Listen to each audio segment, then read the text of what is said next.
Baik, assalamualaikum warahmatullahi wabarakatuh, teman-teman semua. Bertemu lagi dengan saya Ko Susanto. Di pertemuan kali ini saya akan sharing mengenai sirkumsisi, teman-teman. Ya, ini buat teman-teman sejawat, informasi buat teman-teman sejawat perawat ya, mengenai tindakan sirkumsisi. Apakah boleh dilakukan oleh seorang perawat? Ya, ini yang menjadi pertanyaan besar yang sering diperbincangkan, diperdebatkan oleh kita semua. Ya. Kita bahas, jangan kemana-mana, dan yang belum subscribe silahkan subscribe biar lebih update video ya. Sirkumsisi ini adalah suatu tindakan ya, memotong bagian prepudium ya. Tujuannya adalah untuk membersihkan ataupun membebaskan prepudium ya. Ini membebaskan gland ataupun memisahkan gland penis dengan prepudium seperti itu ya. Yang sudah mungkin biasa teman-teman lakukan tapi tidak tahu apakah ini boleh dilakukan oleh seorang perawat. Kita bahas langsung to the point ya. Jadi ya, sebelum melakukan tindakan pastinya kita harus mempunyai pegangan ataupun dasar agar aman dari pidana, aman dari hukum, aman dari sanksi ya. Yang pertama kita pegangannya adalah undang-undang, teman-teman. Undang-undang ya. Apakah di Indonesia ada yang spesifik mengatakan bahwa tindakan khitan sirkumsisi adalah tindakan kedokteran, tindakan medis? Ada enggak? Ya, ternyata enggak ada ya. Di undang-undang kedokteran, undang-undang keperawatan, undang-undang kesehatan manapun tidak ada yang spesifik mengatakan tindakan khitan adalah tindakan medis ya. Ini yang jadi pegangan kita pertama ya. Terus bagaimana? Apakah kita boleh melakukan tindakan khitan? Jawabannya iya, kita boleh melakukan tindakan khitan ya. Kenapa? Tidak ada undang-undangnya spesifik mengatakan ini adalah tindakan kedokteran ya. Ini jadi gugur satu ya, kita boleh melakukan tindakan khitan ya. Terus yang kedua, tindakan khitan itu sudah dari zaman dulu sudah dilakukan oleh nenek moyang kita ya. Yang pertama karena kebudayaan, terus kedua karena spiritual, tindakan spiritual ya. Khususnya orang muslim, umat muslim yang sudah sudah akhir balik, yang khususnya laki-laki itu disunahkan ataupun ada yang mewajibkan harus disunat ya. Ya. Itu yang kedua. Ya. Ini sudah gugur juga ya. Terus yang ketiga ini, khitan itu bukan murni tindakan patologis, tindakan medis ya. Tadi ya. Jadi boleh perawat itu melakukan tindakan sunat, sirkumsisi ya. Boleh banget ya.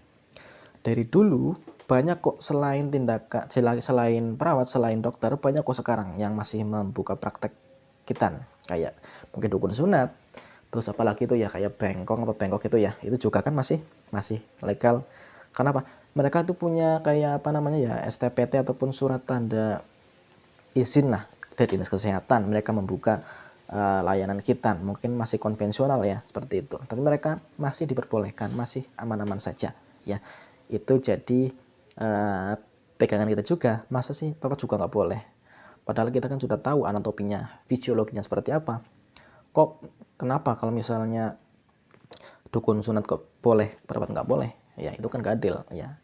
Ini fair-fair saja, ini sah-sah saja ya, seperti itu. Dan juga dari dulu tidak ada yang pernah menggugat perawat untuk karena melakukan tindakan khitan, tidak ada. Kecuali kalau ada yang merasa dirugikan ya. Kecuali kalau merasa ada yang dirugikan ya. Contohnya mungkin perawat tidak sengaja ataupun lalai dalam melakukan tindakan sunat ya. Mungkin bagian gland penisnya terpotong ataupun penisnya terpotong sebagian setengah. Nah, itu kan dirugikan.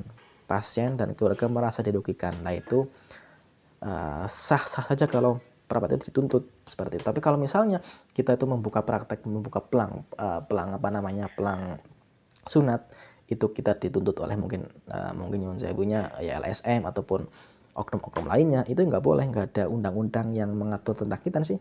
Kita aman-aman saja, nggak masalah.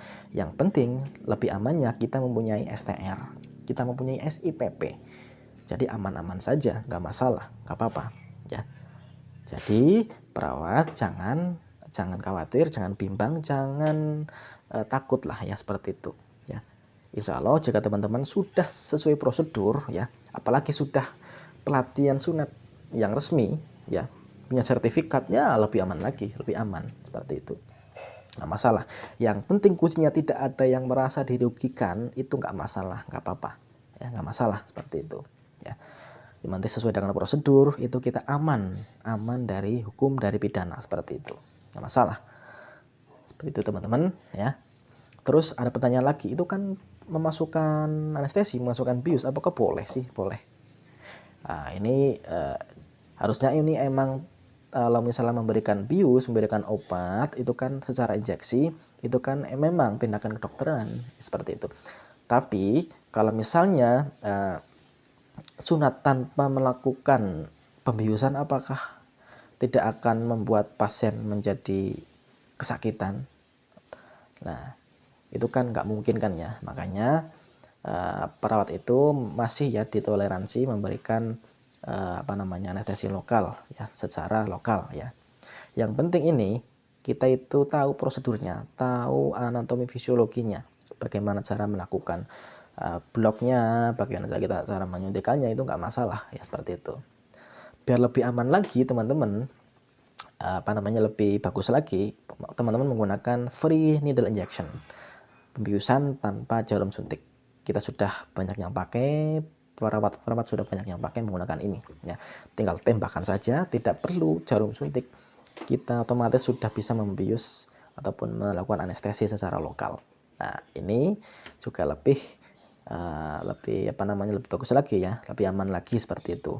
Kadang-kadang kan mungkin pakai needle, kita kan mungkin kalau yang belum terlalu mahir, takutnya kan masuk pembuluh darah seperti itu kan. Itu yang jadi permasalahan. Kalau lebih aman lagi ya kita menggunakan free needle injection, bisa beli di toko online ataupun di toko alkes lainnya, seperti itu. Seperti itu teman-teman ya. Jadi jangan khawatir, jangan risau, tancap gas saja, pelatihan, urus izinnya kalau bisa, seperti itu teman-teman ya. Kalau teman-teman masih bingung bagaimana cara pengurusan SIPP mandiri, membuka praktek mandiri, silahkan ini klik di kolom deskripsi. Ini ada link ya, bagaimana cara mengurus SIPP mandiri teman-teman ya. Terima kasih, semoga bermanfaat. Jangan lupa subscribe teman-teman ya, biar lebih lebih bisa semangat dalam memberikan informasi menarik buat teman-teman semua. Terima kasih. Wassalamualaikum warahmatullahi wabarakatuh.